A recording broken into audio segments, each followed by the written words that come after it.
Assalamualaikum warahmatullahi wabarakatuh. Halo teman-teman semuanya, gimana nih kabarnya? Kumaha damang? Moga-moga semuanya teman-teman dalam keadaan sehat ya. Amin ya Allah ya rabbal alamin. Samemeh tak acan diajar bahasa Sunda, ieu sami-sami urang mulakeun heula dengan membaca basmalah. Bismillahirrahmanirrahim. Ya, kali ini Ustazah akan menyampaikan materi tentang kalimat tanya sederhana. Ada apa saja ya? Yuk sama-sama kita perhatikan.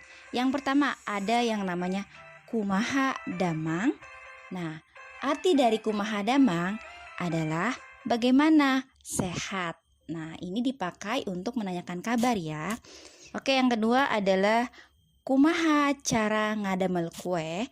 Itu artinya adalah bagaimana cara membuat kue.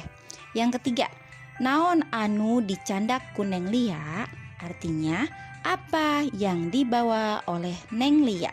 Yang keempat, di mana Kang Didin damel, di mana Kang Didin bekerja. Itu artinya ya.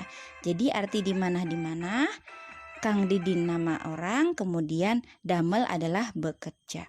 Oke ya, iraha mulih ti Kuningan, artinya kapan pulang dari Kuningan. Kemudian iraha angkat ke Cianjur, artinya kapan berangkat ke Cianjur. Selanjutnya yang ke-7, kunaon ajeng nangis di sekolah. Kenapa ajeng nangis di sekolah? Yang selanjutnya, sabaraha yuswa anjen, artinya berapa usia kamu? Kemudian sabaraha harga kadu sakilona, artinya berapa harga durian sekilonya? Kemudian di mana anjen kamari liburan, artinya dari mana kamu liburan kemarin. Selanjutnya, kumaha cara mengenalkan diri, artinya bagaimana cara mengenalkan diri. Kemudian, bade angkat ke mana Kang? Mau berangkat ke mana Kang?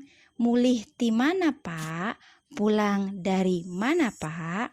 Kusaha kaca pepes, artinya oleh siapa kaca pecah. Selanjutnya, kunaon buku disimpan di handap, artinya kenapa buku disimpan di bawah. Kemudian iraha dongkap, artinya kapan datang. Selanjutnya, kumaha cara motong kue, bagaimana cara memotong kue. Selanjutnya, mulih di mana, pulang dari mana. Kemudian sabaraha yuswa Lukman, artinya berapa usia Lukman. Di mana anjan linggi, artinya di mana kamu tinggal. Nah, teman-teman, silahkan teman-teman catat ya materi pada hari ini. Nanti setelah dicatat selesai, teman-teman kirimkan ke WA Ustazah ya. Terima kasih. Kita akhiri dengan bacaan hamdalah. Alhamdulillahirabbil alamin. Hatur nuhun sadayana. Assalamualaikum warahmatullahi wabarakatuh.